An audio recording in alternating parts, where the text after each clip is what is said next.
paano po kaya yung testigo, yung sinabi ni Master Sergeant Cotesa na siya ay nagdi-deliver ng pera sa bahay po ni Romualdez?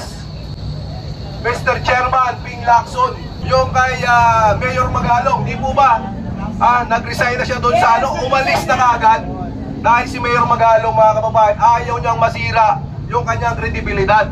Yung panunumpa ni Master Sergeant Cotesa doon sa Senado. Kaya nga po, inaangahan ko po yung Marines na yan, mga kababayan, talagang saludo po tayo. Kaya hindi po tayo titigil, hindi po tayo aalis dito hanggang hindi napapanagot ang mga korap na politiko, lalong-lalo na po itong si Bongbong Marcos. Hindi po pwedeng sabihin ni Bongbong Marcos na wala siyang alam dyan. Hindi siya pwedeng maghugas ng kamay dahil siya ang pumipirma sa budget. Hindi rin, mga kababayan ko, dapat mawala sa listahan itong si Mr. Speaker Romualdez. Kasi nakita ko po yung mga listahan ng mga kinasuhan na parang si Saldi ko lang ang medyo inalay nila. Si Romualdez wala po doon. Paano po kaya yung testigo, yung sinabi ni Master Sergeant Cotesa na siya ay nagdi-deliver ng pera sa bahay po ni Romualdez? Mr. Chairman Ping Lacson, siguro nabulaga ka sa testigo na yon. Siguro naman, baka po pwede pag-aralan mong mabuti ang mga salaysay. Kasi ngayon po, mga kababayan ko, ay tinitira po nila yung naglabas po ng katotohanan. Tinitira nila sa kadailangan yung notaryo daw. Hindi daw yung abogado ang pumirma sa notaryo.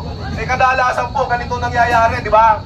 Pag dito sa Maynila, pag nagpanotaryo ka, tama po, pangalan ng abogado may trisil, pero kalimitan, wala po doon yung abogado at iba po ang pipirma niyan. Ganun po nangyari. Sapat na po, mga kababayan ko, yung panunumpa ni Master Sergeant Cotesa doon sa Senado. Kaya nga po, inaangahan ko po yung Marines na yan, mga kababayan, talagang saludo po tayo. Kaya nga po, hindi po tayo aalis dito. At tayo rin po ay patuloy pang nananawagan sa mga kababayan kong Pilipino. Kung may oras naman po kayo, bandang hapon, dumaan po kayo dito. Pagkagaling nyo po sa trabaho, dumaan po kayo dito. Hindi lamang po kami ang ninakawan at patuloy na nanakawan ng mga mapagsamantalang leader, mapagsamantalang politiko. Kasama rin po kayo, yung mga nag-oopisina. Kayo rin po, nag-overtime pa kayo. Ninanakawan din kayo. Yung mga maliliit natin, mga kababayan, mga Pilipino. Kung gusto nyo ng pagbabago, tayo mismo, simulan natin para sa kinabukasan ng mga anak natin. Huwag nating iasa ang laban sa mga retired general. Kulang po sila. Kailangan namin ng tulong nyo. Huwag natin iasa ang laban sa mga tao na nakikita nyo nandito sa Liwasang Bonifacio. Kalampagin natin sila, mga kababayan. Kailangan mag-isip-isip ang mga kababayan nating Pilipino. Lumabas po kayo. Yung po ang hiling namin. Magparami tayo. Hindi po natin po pwedeng tawagin lamang ang AEP na suportahan tayo, mga tao. Kailangan po makita nila na marami tayo, mga kababayan. Yung po ang katotohanan dyan. Kung gusto nyong lumabas at wakasan itong korupsyon, magpadami tayo. Dito nga lamang po, araw-araw po tayong nananawagan, pero konti po yung nakakarating.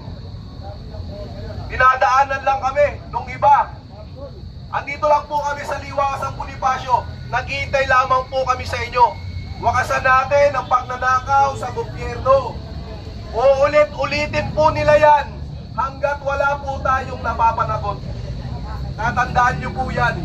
Uulit-ulitin po nila hanggang wala po tayong napapanagot na ipapakulong. Tayo mismo ang magpakulong sa mga politikong magnanakaw at korap na mismong ang kinabukasan ng ating mga anak ay ninanakaw ng mga animal. Mga kababayan, muli, yung panawagan namin ay tuloy-tuloy. Hindi po kami aalis dito. Hindi po aalis yung mga tao nandito at patuloy po itong dadami at madadagdagan pa. Dahil sawang-sawa na po ang mga kababayan nating Pilipino. Sawang-sawa na sa korupsyon. Anong gagawin natin? Kumilos tayo. Samahan nyo kami. Ha? Ito, panoorin nyo yung mga vloggers natin na nandito. Diba? Huwag lang tayong matapang dyan sa mga chat box. Ang laban po ngayon, mga kababayan, nandito ko sa kalsada. Dadali natin sa kalsada yung laban. Laban para mapagrisan ito si Bongbong Marcos, mapanagot ang mga kawatan sa gobyerno. Lumabas po kayo. Huwag lang tayong matapang dyan sa chat box na yan. No? At sa mga trolls naman, masaya ba kayo na pinapakain nyo? Ha? Ang pinapakain nyo sa pamilya nyo ay galing sa mga magnanakaw na politiko. Hanggang kailan kayo matatauhan? Hanggang kailan kayo gigising? Muli magsama-sama po tayo mga kababayan. Simula pa lamang ng laban na ito. Mahaba po at ang tagumpay hindi po yung basta-basta makukuha ng isang araw, 2 araw, 3 araw. Munting panahon na lamang po ang nakikita ko at magtatagumpay po ang laban natin. Magsama-sama tayo, magtulungan tayo para sa kinabukasan ng mga anak natin. Tulungan natin ang bawat isa, panagutin ang mga korap. Siguro po nagtataka kayo mga kababayan ko, yung mga senador na nabanggit po nila ay kinasuhan na. Pero yung mga nakaraang congressman, doon po sa hearing ng mga Diskaya, hindi po nila, wala pa pong kaso.